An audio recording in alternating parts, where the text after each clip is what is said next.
Hello everybody, welcome back to Minecraft Blightfall Let's Play. This is episode 9. I had a full episode here, but unfortunately I had a problem with the audio, so I'm having to do the audio post, and I decided that what I was going to do is just speed the whole thing up and just talk over the important bits here. As you can see, I'm just running around trying to scan everything I can, getting all the information I can with my thermometer, and just seeing what all I can find out here.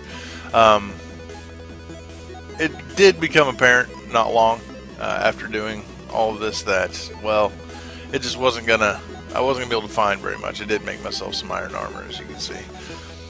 So when I went exploring, there are very specific items that you have to scan before you can scan a different one, or before you can get certain information like the magic, or you know, anything that's a combined aspect. There are very specific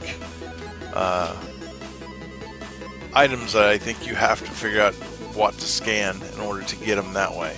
There is another way to get it, and that's through the crafting table, and that is something that I will do. And one thing I also did in this episode here is I crafted a wand, and I'm going to go over that again at the beginning of my next episode just to kind of show everybody how to do it. I'll just craft another one and make sure everybody understands a little bit about how they work.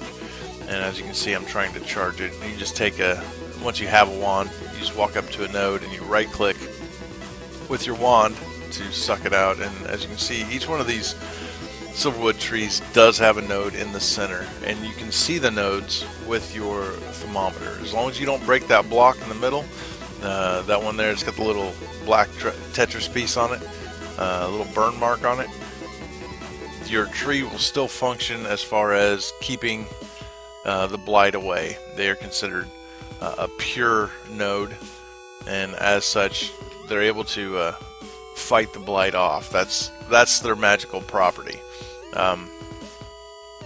So as long you can break some of the wood, that's fine. Break some of the leaves, that's fine, but don't break that node in the center, because that's the big thing. I went and kind of traveled around. I went back up north there after trying to get as much information as I could from the items I had readily available, and also I went and got some emeralds that are in the wall over here next to the tiny ship, and put those down and cleaned that all up and got those emeralds that are in that wall. What are they good for? I don't know yet. We'll figure it out as we go. But for the most part, this is kind of your first step. You want to run around, see what you can scan, see what you can find out. You're going to be blocked by a lot of things. It's going to say, you know, you need to find out more about humans, things that move. You need to find out more about this, that, and 20 other things before you can scan items. So what I'm going to do in this next episode, this is just going to be a real quick one here, or as quick as I can make it, and still kind of show all the everything I did. Because like I said, one of the things I want to do is make it transparent as far as the fact that I am doing everything in the game. I'm not cheating for anything to try to, you know, make it more entertaining or make it go by faster or to save myself trouble. It is time consuming, but that's just how I want to do it. I want to do it this way. So we're gonna go, and I think this is the part here. I head up north. There's a couple nodes out here in the water. One of the most frustrating things is there are nodes in the water, but when you're holding the thermometer in the boat, the only thing you can scan is the boat. So you have to actually jump out of the boat in order to scan things, as well as to try to draw magic out of the node with your wand. It won't work unless you have your wand out, or unless you're out of the boat. I did see that there's something down there. It looks like a cave of some sort that I am gonna have to try to explore maybe at some point if we need some of that stuff. I don't know, but yeah, I mean, so next episode, what I'm planning to do is I went ahead, I took the time, I went to a website. I'll post it down below, and I'll post it in the next episode too, the link to the wiki page I found. There's a list of all the aspects that Minecraft has, or I should say that this mod has on this version on 4.0. So, and then I took the time to figure out exactly what I needed to match together to get all of them. And the reason why I'm doing that is because that's kind of the easiest way to do it. I ran around, I scanned a bunch of stuff, but now I'm ready to be able to scan everything. And that's how I'm going to get most of my aspects, is through scanning items.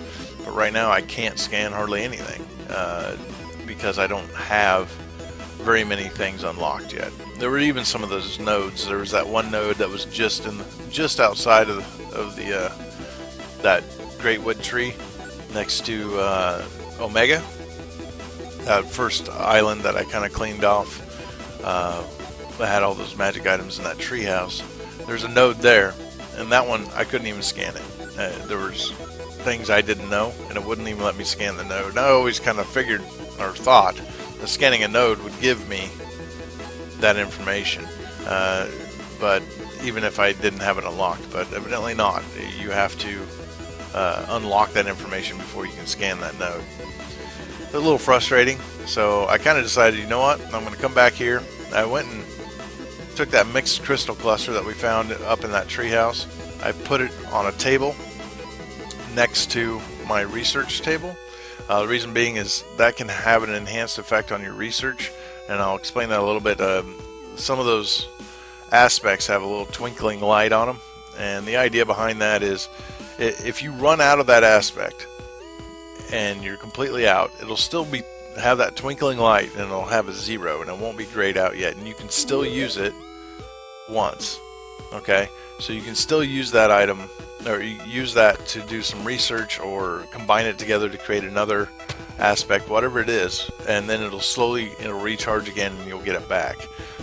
Putting bookcases around it and mixed crystal clusters evidently will help enhance that and give you more aspects that you can use that way, which is kind of just a nice thing to do, and it makes it look all magic-y and sciencey. And actually, there was a very sad moment in this video. While I was here chopping down trees and everything, a bunch of zombies spawned, and when they spawned, they went after my villager.